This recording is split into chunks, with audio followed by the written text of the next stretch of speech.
चंगाई के अलग अलग स्तर हैं। Amen? Amen. So, the first is when you are able to recognize Jesus in a man. पहला है जब आप एक व्यक्ति में यीशु मसीह को पहचानते हैं, You can receive your healing.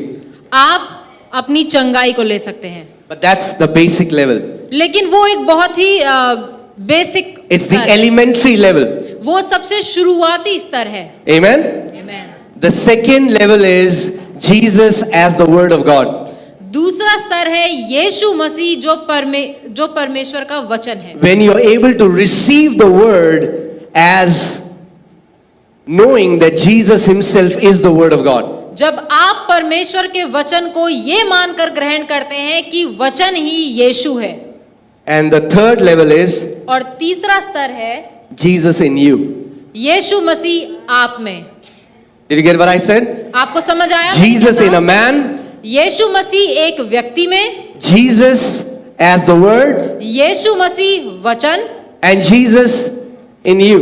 और यीशु मसीह आप में। That is the highest level where we have to take the church.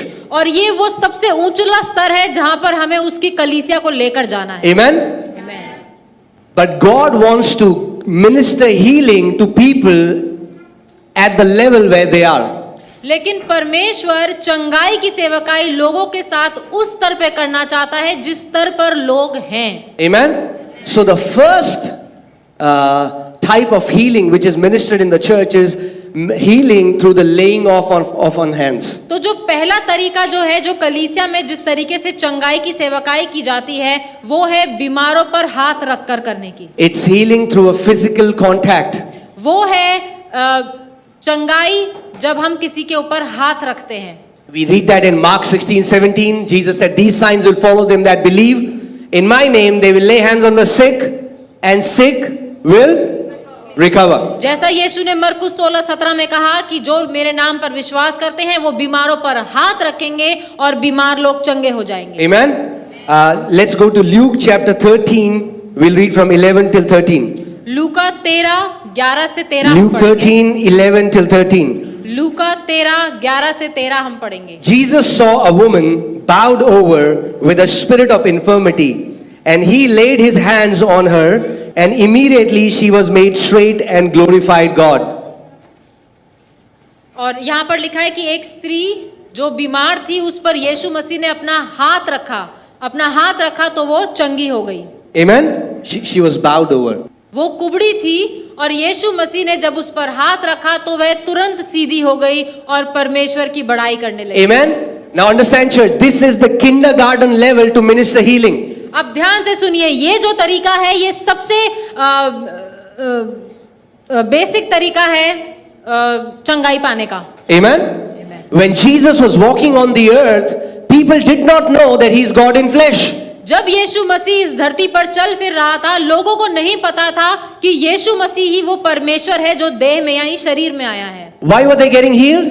क्यों वो चंगे हो रहे थे? Because they were recognizing that he's a prophet and God is working through him. क्योंकि वो ये समझते थे कि यीशु मसीह एक भविष्यद्वक्ता है और परमेश्वर यीशु के द्वारा चंगाई कर रहा है। So that's the basic level. When you go to a man of God, when you're able to recognize Jesus in a man, you can receive healing when they lay hands on you. तो ये एक सबसे निचला स्तर है चंगाई का, जब हम किसी व्यक्ति को देखते हैं और देखते हैं कि यीशु उसमें है और उसके द्वारा काम करता है और आप उसके ऊपर उसके पास जाकर प्रार्थना करवाते हैं और चंगाई पाते हैं। Amen. Let's go to Acts 28:8.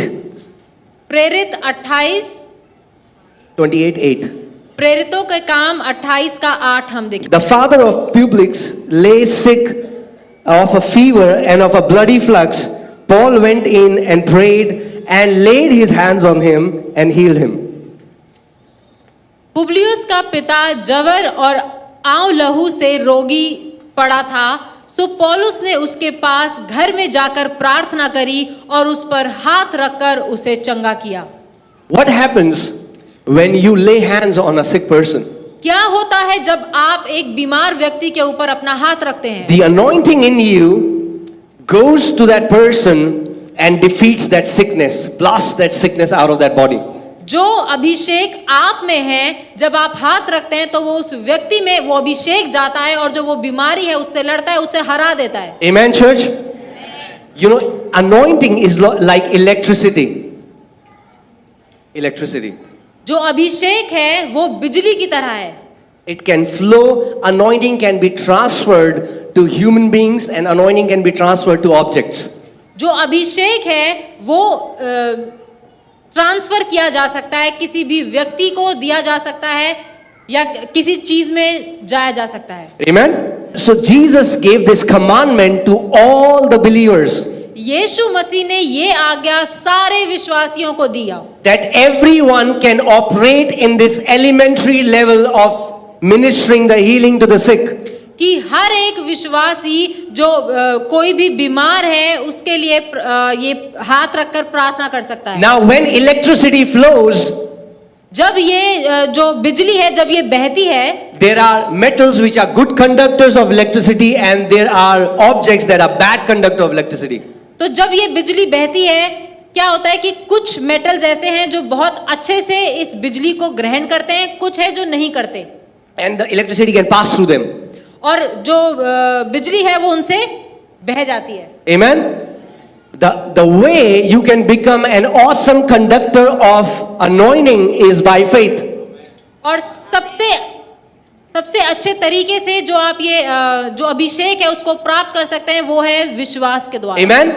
When you have faith on the word of God and when you step out in the action, जब आपका विश्वास परमेश्वर के वचन पर है और आप वो विश्वास का कदम बढ़ाते हैं, नाव से बाहर आते हैं। You remember last time I gave you a definition of faith? आपको याद है मैंने पिछली बार विश्वास की एक परिभाषा आपको बताई थी। That faith is doing what God tells you to do. कि विश्वास वो करना है जो परमेश्वर आपको कहता है करने के लिए, Expecting that God will do what He has said He will do. ये आशा रखते हुए कि जो प्रभु ने कहा है वो उस काम को करेगा। Amen? Amen. So when God has commanded the church that we should lay hands on the sick, we obey our part. तो जब ये परमेश्वर ने कलीसिया को कहा कि बीमारों पर हाथ रख, तो हम अपना काम करते हैं जब हम हाथ रखते हैं। Amen? Amen. That's all you have to do. सिर्फ इतना ही है जो आपको करना Because है, you are just a Christ container. क्योंकि आप सिर्फ वो लोग हैं जो यीशु को लिए हुए घूमते हैं। Now I don't have time to go into that teaching, but there is a lie in the church that don't lay hands on people because their demons will jump on you. अब ये एक शिक्षा है जिसके ऊपर मैं जाना नहीं चाहता कि लोग ये कहते हैं कि अरे सब पर हाथ मत रखो वरना उनकी दुष्ट आत्माएं तुम पर आ जाएंगी। It will take a long time, but I'll quickly say that's not true.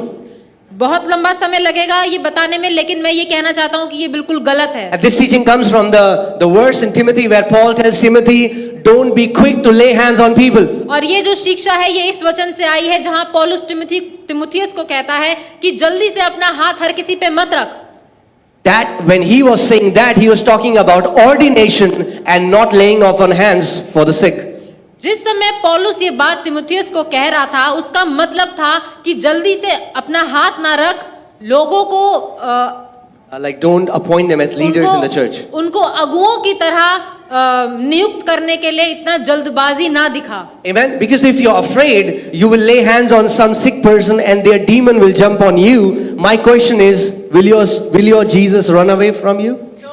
और मेरा सवाल ये कि अगर आप किसी पर हाथ रखेंगे किसी बीमार पर और उसकी दुष्ट आत्मा अगर आप पर आ जाएगी तो यीशु जो आपके अंदर रहता है क्या वो भाग जाएगा? The Bible says in 1 John 4:4, greater is he who lives in you than the one who lives in the world. पहला यूहन्ना 4:4 परमेश्वर का वचन कहता है सामर्थी है वो जो तुम में रहता है उससे जो इस दुनिया में वास करता है। Amen. And Jesus showed it when he laid hands on the leper, on the unclean person. और यीशु मसीह ने ये तब दर्शाया जब उसने एक कोढ़ी पर अपना हाथ रखा। Now according to the Levitical law, the moment a person will touch any unclean person, he will be unclean and he is supposed to say unclean, unclean, unclean wherever he goes. और levy व्यवस्था के अनुसार यदि कोई व्यक्ति एक कोढ़ी पर अपना हाथ रख दे तो वो भी अशुद्ध हो जाता है और वो बोलता है अशुद्ध अशुद्ध अशुद्ध। So it was unlawful for a person to touch an unclean person. तो ये लोग व्यवस्था के अनुकूल था कि कोई भी किसी कोढ़ी व्यक्ति को छुए। Amen. But Jesus touched him, and Jesus did not become unclean, but that man became clean. लेकिन यीशु मसीह ने उस कोढ़ी को छुआ और यीशु मसीह अशुद्ध नहीं हुआ, लेकिन वो कोढ़ी शुद्ध हो गया। Because it's a demonstration that the kingdom of light in us is much greater than the kingdom of darkness in the world. क्योंकि यही है जो इस बात को दर्शाता है कि वो ज्योति का राज्य जो हम में है, उस अंधकार के राज्य से कहीं बढ़कर के है। Amen. And the Bible says in 1 John, in him was light, and light was the life of men, and the light, shines in the darkness, and the darkness cannot overcome it. So you don't need to worry how big demon is there in the world, as long as you know how big your Jesus is. तो आपको इस बात की चिंता करने की जरूरत नहीं कि जो दुष्ट आत्मा है वो कितनी बड़ी है, क्योंकि यीशु जो आप में रहता है वो बहुत बड़ा है। Amen. Because if you will allow this teaching to go in your heart, you will never touch people. क्योंकि अगर आप इस गलत शिक्षा को अपने अंदर ले लेंगे तो आप कभी भी किसी बीमार व्यक्ति के ऊपर हाथ नहीं Because रखेंगे। every time you will go, Satan will lie to you. Don't touch him. Don't touch him. Demon will come on you. क्योंकि जब भी आप किसी बीमार व्यक्ति के लिए प्रार्थना करने जाएंगे, शैतान कहेगा अरे मत छू वरना दुष्ट आत्मा तुझ में आ जाएगी। And if you don't do that, you will directly disobey the words of Lord Jesus Christ, who said, "Lay hands on the sick and they shall recover." और यदि आप शैतान की उस बात को मान लेंगे तो आप परमेश्वर की बात की आज्ञा नहीं मानेंगे, जहां पर लिखा है कि तू बीमारों पर हाथ रख और वो चंगे होंगे। It's funny when I see how. Do you know Jesus said, "I'm the light of the world"? आपको पता है यीशु मसीह ने कहा मैं जगत की Amen. ज्योति हूँ। Everybody agrees? Any doubt? सबने पढ़ा है, कोई But when संदेह he तो was नहीं। going to heaven, before that, he said, "You are the light of the world." तो जब यीशु मसीह पुनरुत्थान होकर वापस जा रहा था, उसने कहा तुम जगत की ज्योति हो। From when does light is afraid of darkness?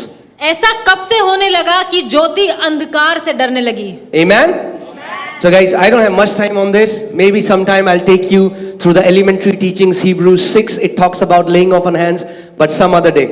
मैं इतना समय नहीं कि हम इस शिक्षा में जाएं। इब्रानियों 6 में इसके बारे में लिखा है, मैं किसी और दिन इसके बारे में बताऊंगा। So lay hands on the sick. बीमारों पर हाथ रखें, Because when you are doing that, you're obeying the command of Jesus. क्योंकि जब आप ऐसा करते हैं तो आप यीशु की आज्ञा को पूरा कर रहे हैं। Amen? आमीन।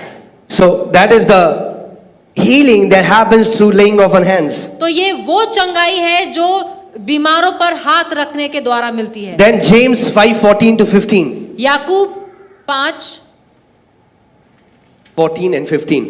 याकूब 5 14 और 15। Now, James talks about the church. Is anyone among you sick? Let him call for the elders of the church. Let them anoint him with oil in the name of the Lord. And the prayer of faith will raise the sick. और यहाँ पर याकूब जो है वो बात कर रहा है कलीसिया की कि यदि तुम में से कोई बीमार है तो वो अगुओं को कलीसिया के अगुओं को बुलाए और वे प्रभु के नाम से उस पर तेल मलें और उसके लिए प्रार्थना करें। और विश्वास की प्रार्थना के द्वारा रोगी बच जाएगा और प्रभु उसको उठाकर खड़ा करेगा, और यदि उसने पाप भी किए हैं तो उनकी भी क्षमा हो जाएगी। You know what is the amazing thing in the kingdom? आप जानते हैं राज्य की अद्भुत बात क्या है? The Lord will deal with you according to where you are. परमेश्वर आपके साथ उस तरीके से डील करेगा जिस स्तर पर आप हैं। Amen? That means if you feel, no, if I will go to Benny Hinn's meeting, then I'll be healed. Then you will go to Benny Hinn's meeting and you will be healed. यदि आप ये सोचते हैं कि अगर मैं बेनी हिन की मीटिंग में चला गया तो वहीं जाकर चंगा होगा, तो आप वहीं जाकर चंगे Oh, होंगे। there is this man of God. What you are doing is you are recognizing the anointing and Jesus in them. And when you go to them, surely you will get your healing. But today, I am about to tell you that there is a higher way in the kingdom. होता क्या है कि लोग मानते हैं कि उस फलाने व्यक्ति में आप यीशु मसीह को देखते हैं, और मैं लेकिन आज आपको एक ऐसा स्तर बताने वाला हूँ जो चंगाई का सबसे ऊंचा स्तर है। And obviously, it takes time to graduate and go to the higher level. और ये समय लगता है कि आप धीरे धीरे करके एक से दूसरे स्तर पर And पहुंचे। it's completely okay and all right when you are sick to ask your fellow believers to lay hands on you and pray. Completely okay. और ये बिल्कुल सही है, इसमें कुछ गलत बात नहीं कि जब आप बीमार हो और आप अपने साथी विश्वासियों को कहें कि मेरे ऊपर हाथ रख के मेरे चंगाई के लिए प्रार्थना करो। In fact, all the new people who come to church, every week there should be people who are laying hands on them and praying for them till every sickness in their body is completely defeated. और जितने भी नए विश्वासी यहाँ पर आते हैं उनके लिए ऐसा होना चाहिए कि जब वो प्रार्थना कराएं तो उनके ऊपर हाथ रखें, तब तक उनके लिए प्रार्थना करनी चाहिए जब तक कि वो पूर्ण रूप से चंगे ना हो जाए। So here Bible is saying that if anybody is sick in the church, let them call the elders, let them anoint them with the oil in the name of the Lord. It's not the oil that heals, it's the prayer of faith that heals. और यहाँ पर याकूब कह रहा है कि यदि कलीसिया में कोई बीमार है तो वो कलीसिया के अगुओं को बुलाए ताकि वो उनके ऊपर ताकि वो तेल से उनके ऊपर जब हाथ रखे विश्वास से प्रार्थना करें तो वो चंगे हों। यहाँ पर तेल नहीं है जो चंगा करता है, लेकिन विश्वास की प्रार्थना है जो चंगा करती है। Amen, church? So that's the first level, that's the base level where you are receiving a healing from a physical contact or through your faith in an object. और ये वो सबसे पहला स्तर है जहाँ पर हम चंगाई को पाते हैं, जब अपना विश्वास हम किसी व्यक्ति पर लगाते हैं, जब एक A person physical or maybe contact, an object. कोई व्यक्ति या फिर कोई चीज। See, even that woman with the issue of blood for 12 years, she had no revelation that Jesus is God in flesh. वो स्त्री जिसको लहू बहने की बीमारी थी, उसके पास भी ये प्रकाशन नहीं था कि यीशु मसीह चंगा करता है। Forget about that lady. The disciples had no revelation that he is God in flesh. और उस स्त्री को छोड़िए, जो चेले थे उनको भी नहीं ये अंदाजा था कि ये परमेश्वर है जो देह में है। He is healing the sick, casting out demons, raising the dead, multiplying food, rebuking the storm, and then they are talking, who is this guy? He can speak to the storms.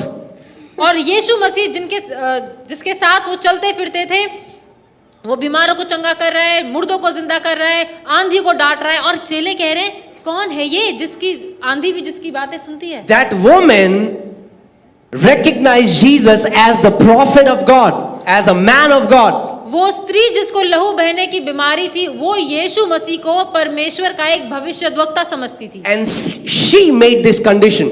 और उसने ये निर्णय लिया। She said, if I will touch the hem of his garment, I am going to be healed. उसने ये निर्णय लिया, उसने ये कहा कि यदि मैं इसके वस्त्र के छोर को छू लूंगी तो चंगी हो जाऊंगी। Amen. I'll take you through different ways God can minister healing to you. You choose what's the best way. मैं आपको अलग अलग तरीके बताऊंगा कि कैसे परमेश्वर चंगाई देता है, और ये आप पर निर्भर करता है कि आप कौन से वाले को अपनाते हैं। In the same way, you can say, oh man, I can go to the church, or I can go to a healing meeting or an healing evangelist, and when he lays hands on me, I will get my healing, or if I touch him, I can be healed, and you will receive healing like that. No problem in that. और आप ऐसा सोच सकते हैं कि मैं इस चंगाई सभा में जाऊं या उस व्यक्ति के पास जाऊं, और जब वो मेरे ऊपर हाथ रखे या मैं उसके वस्त्र के छोर को छू लूं तो मैं चंगा हो जाऊंगा। Amen. Acts 19:11 and 12. प्रेरितों के काम 19, 11 और 12। Acts 19:11 and 12. प्रेरितों 19, 11 और 12। When you're there, say amen. जब वहां पहुंच जाए Come तो on guys, कहें come on. Now God worked unusual miracles by the hands of Paul, so that even handkerchief or aprons were brought from his body to the sick, and the diseases left them, and the evil spirits went out of them. और परमेश्वर पौलुस के हाथों से सामर्थ के अनोखे काम दिखाता था, यहाँ तक कि रुमाल और अंगोछे उसकी देह से छुआकर बीमारों पर डालते थे, और उनकी बीमारियां जाती रहती थी और दुष्ट आत्माएं उनमें से निकल जाया करती थी। Amen. Again we are seeing these people are receiving healing by a physical contact through an object which are anointed by Apostle Paul. और हम फिर से यहाँ पर देखते हैं कि लोग अपनी चंगाई किसी चीजों से पा रहे हैं, जो कि पौलुस के हाथ रखने के द्वारा, जो उसके रुमाल थे, जो उसके कपड़े थे, जिनके साथ उसका एक फिजिकल कांटेक्ट था, उससे चंगाई बह रही थी। Do you know that your clothes can be anointed? आप जानते हैं आपके कपड़े भी अभिषिक्त हो सकते हैं। Amen. Amen. If you are a man of prayer, if you pray in the spirit, you are soaking yourself, the generator, the spirit generator, that miracle working, dunamis power is working, and even your clothes get soaked by the anointing. And if those clothes will touch any sick person, that sick person will be healed, because Paul is no different than you. और यदि आप एक ऐसे व्यक्ति हैं जो आत्मा में प्रार्थना करते हैं, और वो परमेश्वर की जो सामर्थ है वो कार्यशील हो जाती है, और आप वो जो अभिषेक है, जो परमेश्वर का सामर्थ है, वो आपके कपड़ों तक में से बहता है, और जब बीमार उसको छूते हैं तो अपनी चंगाई पाते हैं। Amen. Forget Zara and Armani. अगर दुनिया को पता होता आपके कपड़े कितने प्रेशियस हैं, they would never let you wash your clothes. ये बड़े बड़े सब ब्रांड्स भूल जाइए, अगर लोगों को पता हो कि आपके कपड़ों से क्या सामर्थ बहता है तो। Amen. But again we saw that people recognized Christ in Paul. लेकिन हम फिर से यहाँ पर देखते हैं कि लोगों ने यीशु मसीह को पौलुस में देखा। And then they went to Paul and they are touching clothes and aprons, and then they are going to the sick people and those who are demonized, and they are touching, and those people are getting delivered. और फिर वो लोग पौलुस के पास जाते, उसको छूते, उसके कपड़े और रुमाल लेते और बीमारों और दुष्ट आत्माओं के ऊपर रखते और वो चंगे हो Now जाते। this is awesome, ये बहुत अच्छी बात है, glorious. बहुत ही महिमामय। But what will those people do when Apostle Paul died? लेकिन फिर उन लोगों ने क्या किया जब प्रेरित पौलुस मर गया? They look for some other Paul. तो उन्होंने फिर किसी और पौलुस को ढूंढा। But today I want to tell you a better way, लेकिन आज मैं आपको एक और उत्तम तरीका बताऊं, so that you don't have to steal clothes from any man of God. ताकि आपको किसी परमेश्वर के जन के कपड़े नहीं चुराने पड़ेंगे। Amen. There is a better way. एक इससे भी एक उत्तम तरीका है, रास्ता है। What would you do when a sickness knocks on your door in the middle of night? आप क्या करेंगे जब आधी रात में बीमारी आपके दरवाजे पर खटखटाए? Will you go to your neighbor or any man of God's house and आप देखेंगे कोई शर्ट तो नहीं सूख रही वाटिंग? आप कहीं अपने पड़ोसी या किसी परमेश्वर के जन के घर तो नहीं जाएंगे कि कोई कपड़ा दिख जाए उनका? Amen. So next, Acts 5:14 to 16. प्रेरितों 5:14 और 16। Acts 5:14 till 16.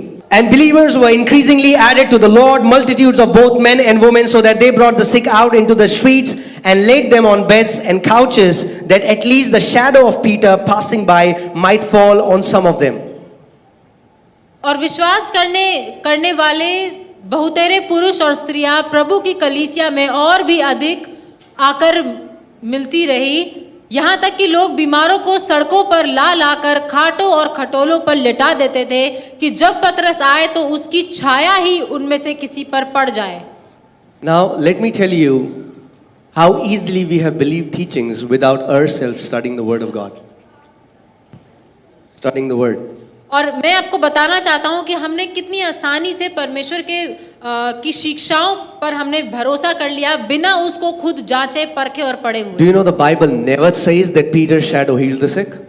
क्या आप जानते हैं कि बाइबल बताती है कि पतरस की परछाई ने कभी बीमारों को चंगा नहीं किया? Bible never says it. उस बाइबल कभी ये नहीं कह रही, We all have heard teachings about it. पर हम सब ने उसकी शिक्षा, ये हमने शिक्षा That's सुनी। what people said, that we will, the great crowd was gathered, that even, let's go to that scripture. Let's read फिर से- scripture, okay? Scripture by scripture. Come on. हम फिर come on, से guys. उस आयत को पढ़ेंगे और Verse 15.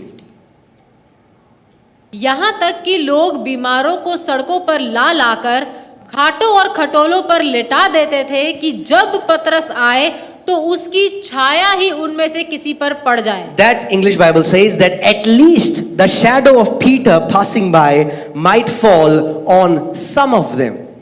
और अंग्रेजी में ऐसे लिखा है कि पतरस की जो छाया है वो ही किसी पर पड़ जाए। Now, it was a great multitude, thousands of people.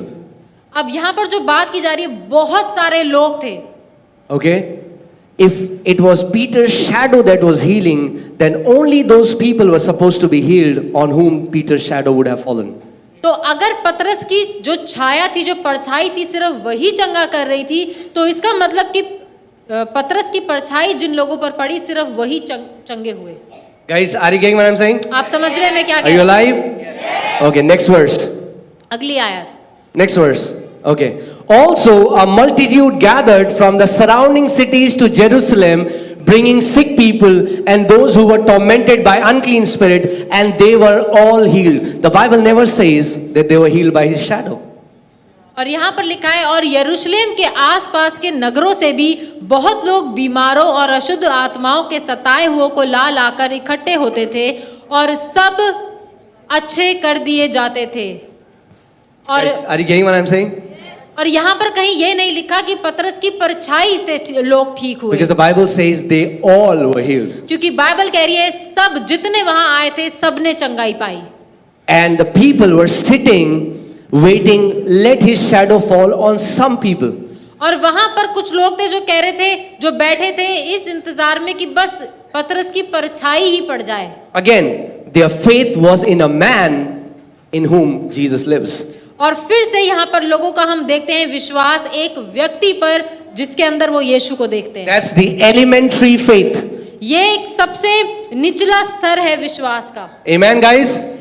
When a person comes to the kingdom, that's the faith they should. You should never be ashamed to go to a man of God or go to a fellow believer and say, pray for me, lay hands on me. You should never be ashamed. आपको इस बात से कभी भी शर्मिंदा होने की जरूरत नहीं कि जब आप अपने संगी विश्वासियों से बोलें कि मैं बीमार हूं और मेरे ऊपर हाथ रख के मेरे लिए प्रार्थना करो। But if you are coming to the church for years and every Sunday you're going to somebody lay hands on me, then you have missed the point.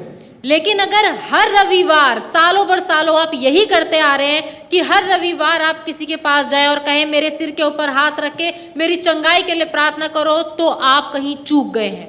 Are you getting what I'm saying? समझने में क्या कह रहा हूं? Hello. People don't like it. That's why prayer towers are filled with people. और लोगों को ये बात पसंद नहीं, यही वजह है कि प्रेयर टावर्स जो है वहां पे लोग, Because people don't want to work on their spirit and train their spirit man. They just want to go to somebody and say, रख दो हाथ मेरे सर पे। क्योंकि लोग नहीं चाहते कि वो अपने आप को डिसिप्लिन करें और बस वो ये चाहते हैं कि कोई हमारे ऊपर हाथ रख दे। Amen? Again, if you are coming into the kingdom, awesome. See, as parents, how many people are parents here? Show me your hand. कितने लोग? माता पिता। कितने लोग यहाँ पर हैं जो पेरेंट्स हैं, जो माता पिता हैं? Amen. कुछ लोग ऐसे कर रहे हैं। अरे, you should be proud that you are parents. अच्छे से हाथ उठा के बताइए अगर Come on, show me your hand. आपके आप पेरेंट्स हैं तो। Hallelujah. Amen. Man, we love to feed our kids, right? हमें बहुत अच्छा लगता है कि हम अपने हाथों से अपने बच्चों को खिलाएं। ट्रेन आ रही है, छुक छुक, एरोप्लेन मगर आपका बेटा 12th में जा रहा है तब भी आप कह रहे हैं ट्रेन आ रही है, छुक छुक तो दिक्कत है। Amen? Guys, are you getting what I'm saying? आप समझ रहे हैं मैं क्या कह रहा हूँ? नहीं समझ रहे आप या समझ रहे हो? Amen? So we are all for laying off on hands. हम सब हाथ रखने के लिए हैं, हम उसमें मानते हैं। It's a church that believes in the laying off on hands. ये एक ऐसी कलीसिया है जो इस बात पर विश्वास We करती will lay है कि hands on the बीमारों sick. पर हाथ रखना चाहिए। As long as we live, we will lay hands on the sick. जब तक हम जीवित हैं, जितने बीमार मिलेंगे हम हाथ रखेंगे, प्रार्थना करेंगे। But a time is coming where there will be no sick people in the church of Lord Jesus Christ of Nazareth. लेकिन अब समय आ रहा है कि यीशु की वो कलीसिया उठ खड़ी हो रही है जहां कोई बीमार नहीं होगा। And then everybody in the church will go out and lay hands on the sick and heal the sick outside.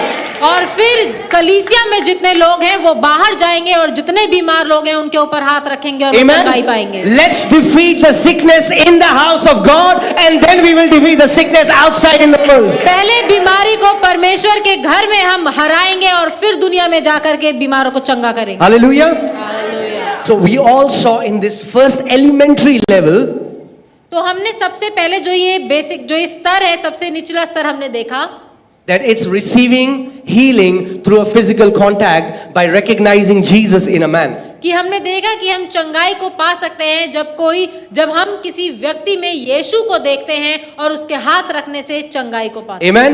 Now people who develop their faith, और वो लोग जिन्होंने अपने विश्वास पर कार्य करके विश्वास को बढ़ाया और you can बनाया है। develop your faith. आप जानते हैं हम अपने विश्वास को बढ़ाते When you हैं। start developing your faith, so many of you will be healed while the message is preached and you don't need any man to lay hands on you. और जब आप अपने विश्वास पर कार्य करते हैं और उसको बनाते हैं तो अगर यदि आप बीमार हैं तो आप जब वचन को सुन ही रहे हैं और उसको ग्रहण करते हैं आप चंगे हो जाएंगे। Because we saw in the psalm, he has sent his word and healed our diseases. क्योंकि हम भजन संहिता में देखते हैं, वहां लिखा है कि उसने अपने वचन को भेजा और उसके वचन ने मेरी बीमारियों That को means चंगा किया। when you receive the word as if you're receiving Jesus, even while hearing the word, you will be healed. इसका मतलब जब आप वचन को ऐसे ग्रहण करते हैं कि वो यीशु है, तो आप अपनी चंगाई को पाते हैं। Amen? So the second, write it down, the second level of healing is healing through spoken word. दूसरा स्तर चंगाई का जो है वो है चंगाई बोले गए वचन के So द्वारा। there is no physical contact needed now. अब इस स्तर में कोई छूने की आवश्यकता नहीं You है। don't need a man to lay hands on you. You don't need aprons, oil, water, anything. आपको अब इस दूसरे स्तर में किसी व्यक्ति, किसी तेल, कपड़े, रुमाल, किसी की जरूरत नहीं। Matthew 8:8. मती 8:8। Matthew 8:8. मती रचित सुसमाचार 8 उसका। When you're there, say amen, church. The centurion asked and said, Lord, I am not worthy that you should come under my roof, but only speak a word and my servant will be healed. और सूबेदार ने उत्तर दिया कि हे प्रभु, मैं इस योग्य नहीं कि तू मेरी छत के तले आए, पर केवल मुख से कह दे तो मेरा सेवक चंगा हो जाएगा। Man, and Jesus was like awesomely impressed with this man. और यीशु मसीह इस व्यक्ति से, इस सूबेदार से बहुत खुश हो गए। It's like, wow. उन्होंने I कहा, haven't "वाह, found such faith in Israel. ऐसा विश्वास तो मैंने पूरे इजराइल में भी नहीं देखा। Why? क्यों? See, Jesus is so humble and so awesome. यीशु मसीह हम देखते हैं वो कितना नम्र है और कितना बढ़िया है। Jairus said, come to my home, lay your hands on my daughter and heal her. Jesus did exactly like that. जैरस ने कहा कि यीशु मेरे घर आ, मेरी बेटी पर हाथ रख तो वो चंगी हो जाएगी, और यीशु ने वैसा ही किया। Those who want laying off on hands, they will get laying off on hands. वो लोग जो चाहते हैं कि उनके ऊपर हाथ रख के प्रार्थना की जाए, उनके साथ वैसा होगा। But this man said, man, you don't need to come to my house. लेकिन इस सूबेदार ने कहा, यीशु तुझे मेरे घर आने की भी आवश्यकता नहीं। He said, just speak a word. That's it. सिर्फ अपने मुख से एक वचन बोल दे और काम हो And my जाएगा, servant will be healed.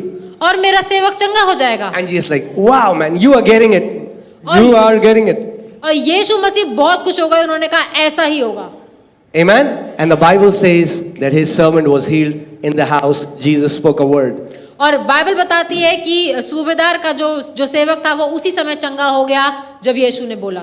Amen. That means you can receive your healing when you are hearing the word of God. इसका मतलब कि आप अपनी चंगाई पा सकते हैं जिस समय आप परमेश्वर का वचन सुन रहे हैं। No physical contact is needed. उस समय कोई फिजिकल कांटेक्ट की जरूरत नहीं, किसी के It's a छूने high level. It's a higher level of faith. की। ये विश्वास का एक उंचला स्तर है। Acts 14:8-10. प्रेरितों 14:8-10। Acts 14:8-10. Let's go there quickly. If you're there, say amen. प्रेरितों 14:8-10। Amen. Amen. Hallelujah. And in Lystra, a certain man without strength in his feet was sitting, a cripple from his mother's womb, who had never walked. लुस्त्रा में एक मनुष्य बैठा था जो पांव का निर्बल था, वह जन्म ही से लंगड़ा था और कभी ना चला था।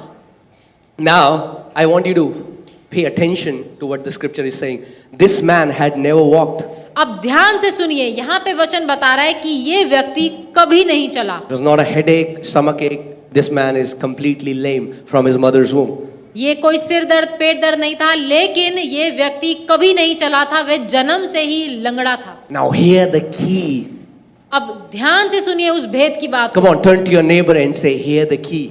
अपने पड़ोसी को बोलिए, भेद की बात सुनो। Amen. This man heard Paul speaking. इस व्यक्ति ने पौलुस को बोलते हुए सुना। This man heard Paul speaking. इस व्यक्ति ने पौलुस को वचन सुनाते हुए सुना। You know, majority in the church they say, अरे कितना बोलेगा ये, कब हमारे सर पे हाथ रखेगा, जल्दी वर्ड पूरा हो जाए। Most of the people think, when will he stop speaking? Let him just put his hand on me. They'll be like, phone में, और जैसी प्रेयर की line I, They will not listen to the word, and as soon as we start praying, they will be first in the line. भैया pray कर दो, बच्चा चंचल है। अरे चंचल रहने दो, बच्चा सीरियस हो गया तो अच्छा लगेगा क्या?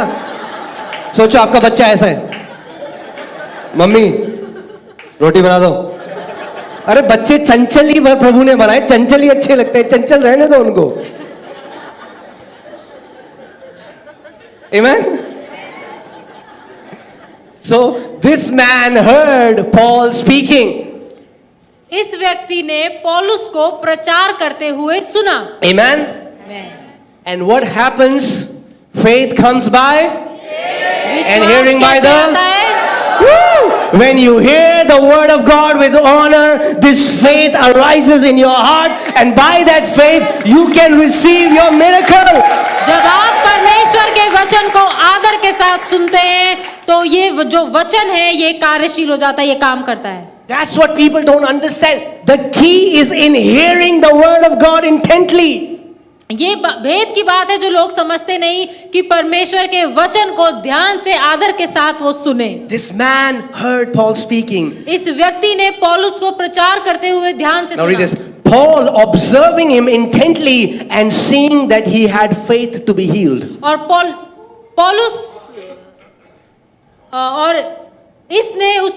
पौलुस ने उसकी ओर टकटकी लगाकर देखा कि इसको चंगा हो जाने का विश्वास है। How do you think he was sitting and hearing Paul? आपको क्या लगता है कि ये व्यक्ति कैसे बैठकर पौल को सुन रहा था? ऐसे?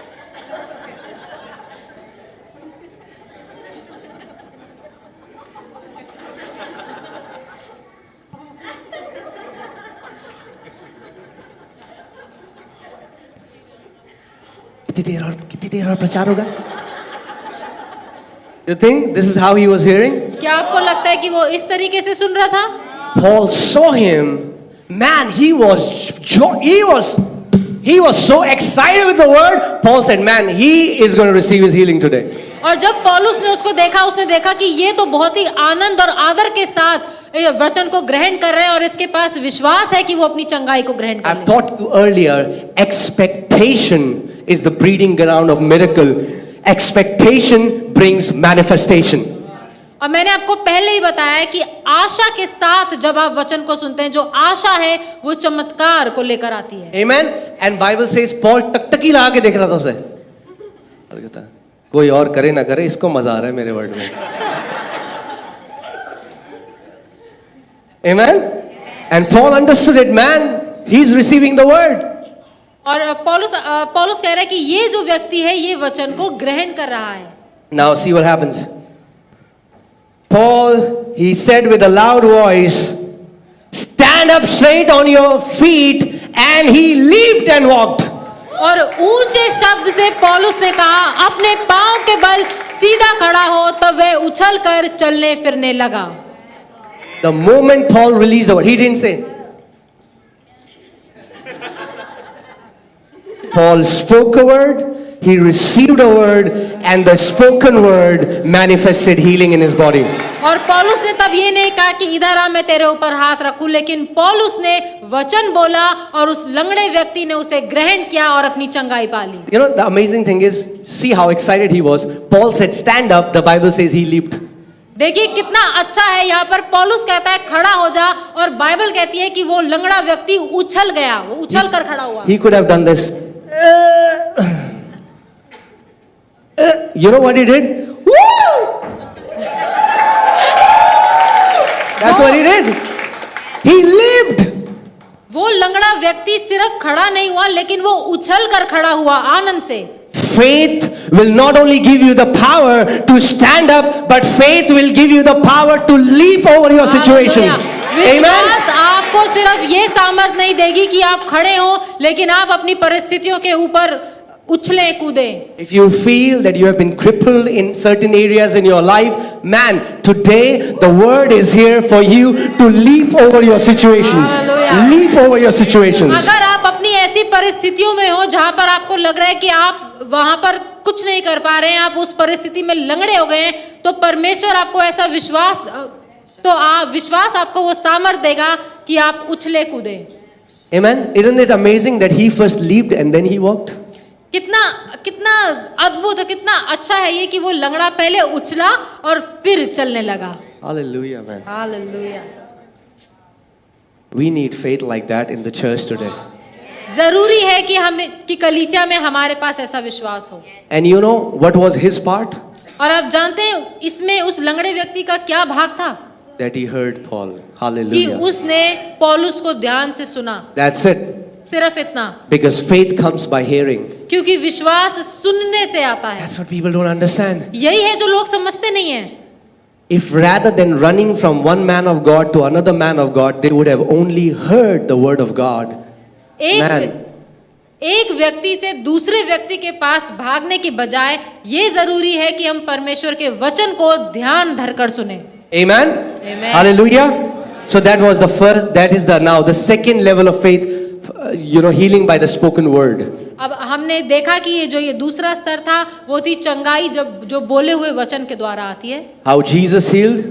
यीशु ने कैसे चंगा किया, And how this man was healed by the Apostle Paul. और कैसे ये व्यक्ति जब उसने प्रेरित पौलुस को वचन बोलते हुए सुना तो कैसे चंगाई। Now there is the third level. Woohoo! This is the best level. अब ये जो तीसरा स्तर है ये सबसे उत्तम स्तर है। Amen. And it's the Father's will that all his children will develop their faith to reach to this level. और ये पिता की इच्छा है कि उसके सारे बेटे और बेटियां इस स्तर को पाले। Amen. Now the third level. तीसरा स्तर, Healing by the indwelling presence of the Holy Spirit. चंगाई पवित्र आत्मा की उस संगति से जो हमारे अंदर वास करती है। Healing by the indwelling. I told you, the first was Jesus in a man. मैंने आपको बताया था पहला वो यीशु जिसको हम एक व्यक्ति में देखते हैं, Jesus as the Word.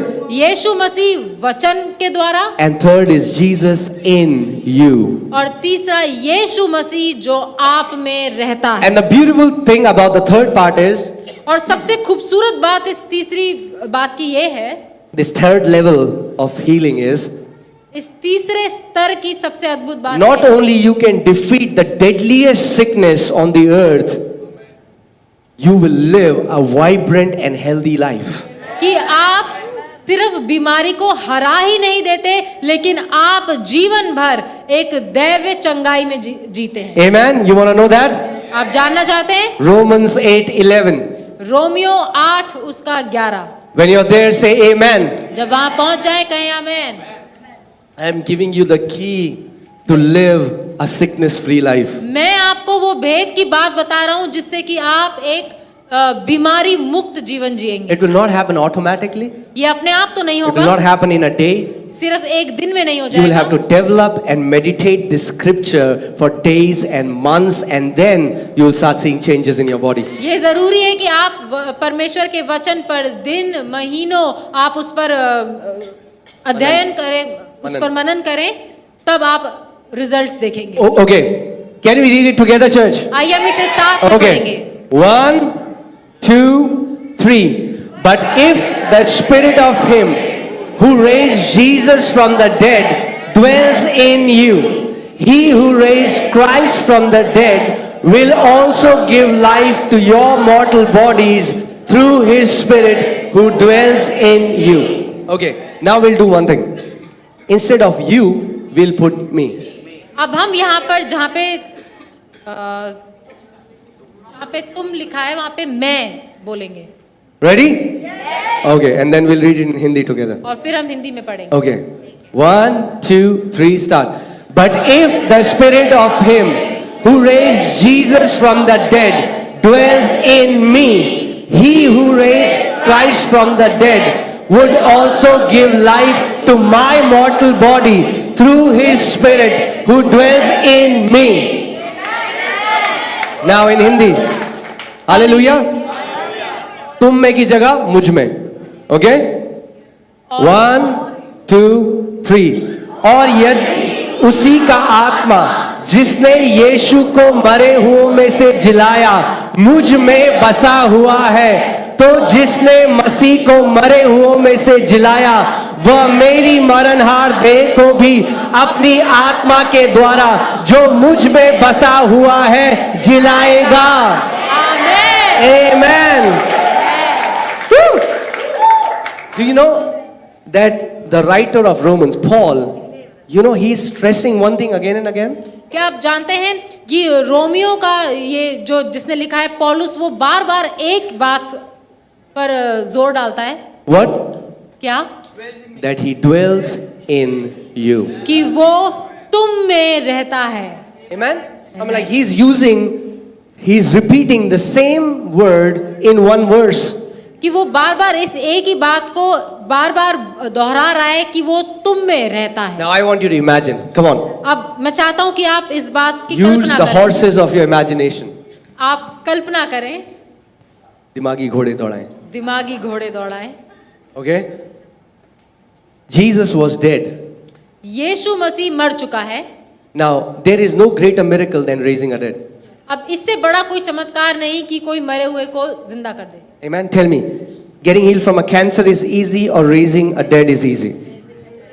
Cancer के से चंगाई पाना वो या एक मरे हुए को Because जिंदा करना। if a person has क्या ज्यादा cancer, बड़ा? his body is still alive, but a person who is dead, he is dead. एक व्यक्ति जिसको कैंसर है उसका कम से कम शरीर अभी भी जिंदा है, लेकिन जो मर गया है वो तो बिल्कुल मर गया है, बिल्कुल खत्म है। Amen. And the Bible says Jesus was dead in a way और बाइबल बताती है कि यीशु मसीह जो है वो मर चुका है। that his flesh was completely marred. He didn't even look like a human being.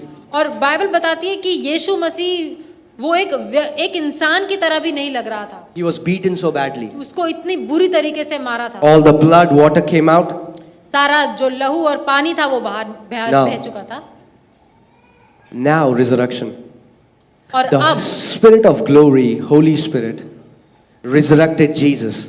और अब वो महिमा का आत्मा, पवित्र आत्मा, उसने यीशु को फिर से जीवित किया, पुनरुत्थान हुआ। And Paul is saying, और पौलुस कह रहा है not another spirit, कोई और आत्मा नहीं, the same Spirit वही who परमेश्वर raised का Lord आत्मा Jesus Christ जिसने यीशु मसीह को मुर्दों में से जिंदा किया, now dwells in you. अब वो तुम में रहता है। Amen. Man, can you understand if we start meditating on this scripture? क्या आप सोच सकते हैं क्या होगा अगर आप इस वचन पर मनन करना शुरू कर दें? Amen. Not only will the resurrection, do you know that every born again believer has resurrection power inside their spirit? क्या आप जानते हैं हर एक नया जन्म पाए हुए विश्वासी के अंदर वो पुनरुत्थान का सामर्थ है? We just don't know it yet. हमें सिर्फ पता नहीं है। We are like musk deer. Kasturi mrig, hallelujah. Kasturi mrig. You know, guys, do you know? नहीं पता, हिंदुस्तान में ही रहते हो। कस्तूरी मृग नहीं पता? Okay, we have deodorants, musk deodorants. Okay, so this deer has an aroma that comes out of a gland inside. Deer, एक खुशबू आता। ये एक ऐसा ग्लैंड है जिससे हिरन हिरन हिरन तुमने क्या बोला? एक ऐसा हिरन हिरन ग्लैंड है जिससे खुशबू आती है। Okay, and there is a gland inside that deer from where that aroma comes out. और इस हिरन के अंदर एक ऐसी खुशबू है जो निकलती है। Wow, and it's so amazing. Bible says Christ lives in us and we are spreading the aroma of Christ. और बाइबल बताती है कि यीशु हम में रहता है और हम उसकी खुशबू हैं जो उसकी खुशबू को फैला रहे हैं। But don't feel bad. Can I say the truth? लेकिन बुरा मत मानिए, मैं एक सच बात कहूंगा। Many Christians बहुत से मसीही are as ignorant as that deer. वो ऐसे ही अज्ञानी हैं जैसे कि ये हिरन। So all its life that deer is searching for that perfume. कहाँ से आ रही है? वो खुशबू कहाँ है? Where is that aroma? वो कहाँ ढूंढ रहा है? Where is the resurrection power? पुनरुत्थान का सामर्थ कहाँ Where are है? we searching? आप कहाँ ढूंढ रहे हैं? कब होगी मीटिंग? हीलिंग इवेंजलिस्ट कब आएंगे?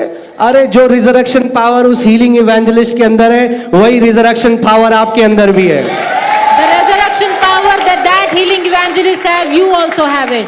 Amen. Amen. If rather than running here and there, you would open your Bible, sit down, Meditate the scripture. Pray in the spirit. Robo Shakira Maraga Setono Moro. Bible says, stir up the gift that is in you. When you start to pray in the spirit, that spirit of God gets stirred up. That resurrection power gets stirred up. यदि आप इधर उधर भागना छोड़ें और परमेश्वर के वचन को खोलकर उसे पढ़कर उस पर मनन करें और अन्य भाषाओं में प्रार्थना करें, आत्मा में प्रार्थना करें, तो बाइबल कहती है कि अपने अंदर जो तुम्हारे वरदान है उनको तू उन पर कार्य कर। हम बोलते हैं, भैया पढ़ी नहीं जाती बाइबल, टाइम ही नहीं होता। Some people say we don't have time to read the Bible. अच्छा क्यों नहीं होता टाइम? पहले बालिका वधू आता है, फिर ये आता है, फिर वो आता है, फिर वो आता है, टाइम कहाँ बचता है? फिर पिछले एपिसोड में उसकी बहू मर गई थी, फिर वो जिंदा हो गई, फिर वो मर गई, फिर जिंदा हो गई। People always have excuses why they don't have time to read the word. If you don't want to die young, then start spending time in the scriptures. यदि आप जवानी में नहीं मरना चाहते तो जरूरी है कि आप परमेश्वर के Proverbs वचन में 4:20 says, "My son, give attention to my word. Do not let them go out of your sight, for they are life to those who find them." और नीति वचन में परमेश्वर का वचन कहता है कि हे मेरे बेटे, मेरे वचन पर ध्यान लगा, क्योंकि ये जीवन की बातें और इन्हें अपनी आंख से इधर उधर ना होने दे। Amen. How many of you want to live a long life? आप में से कितने लोग एक दीर्घायु लंबा जीवन जीना चाहते हैं? Are you sure? पक्की बात? Anybody? कोई है जो लंबा आपको पता है ना, जो हाथ खड़ा नहीं करता मैं ले लेता हूँ उसका पोर्शन। कितने लोग लंबा जीवन जीना चाहते हैं? Amen.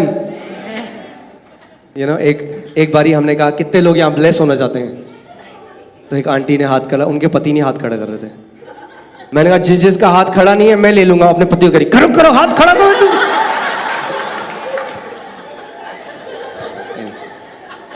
कोई किसी का पोर्शन नहीं ले सकता किंगडम में, जो आपका है वो आपका है, जो मेरा है मेरा है। No one can take your portion. What belongs to you belongs to you. What belongs to me belongs to me. So let us stop with this jealousy. उसने बड़ी कार ले ली, उसने छोटी ले ली। अरे वही पिता जिसने लोगों को ब्लेस किया वो आपको ब्लेस करेगा। The same Father who has blessed others will bless you also. So when Stop your being brothers jealous. and sisters get blessed, man, bless them, pray for them, be thankful for them.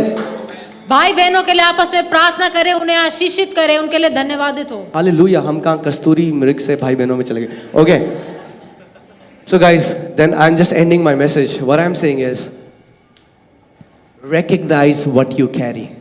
आप इस बात को पहचानिए कि आप क्या लेकर चल रहे हैं अपने साथ।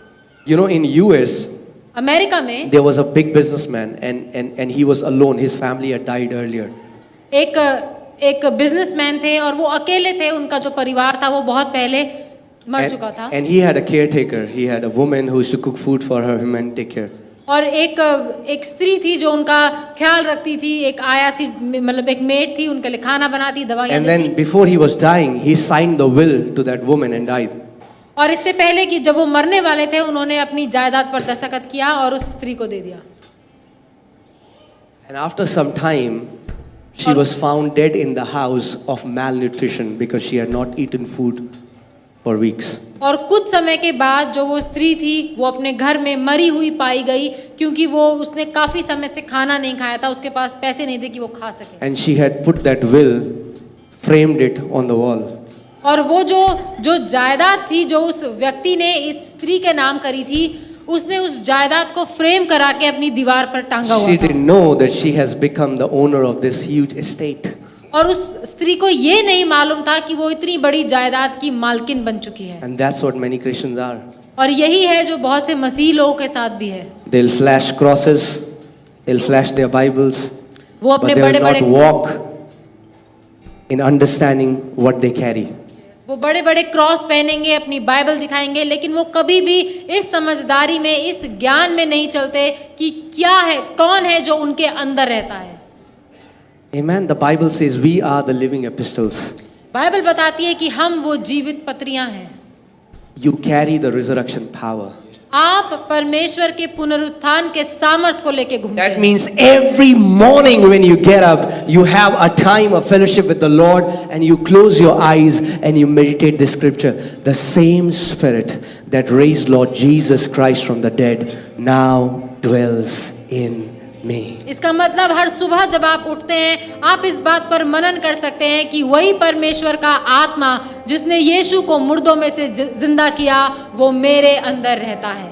The resurrection power in you can knock off any cancer, any tumor, any depression, Hallelujah. any bone disorder, any heart disorder. It can give you new organs if you would only believe that the same spirit that raised Lord Jesus Christ from the dead now dwells in you. ये जो पुनरुत्थान का सामर्थ्य है ये हर एक प्रकार की बीमारी, कैंसर, ट्यूमर, किसी भी प्रकार की बीमारी को हरा सकता है, सिर्फ यदि आप विश्वास करें कि वही आत्मा जिसने यीशु को मुर्दों में से जिंदा किया आपके अंदर है।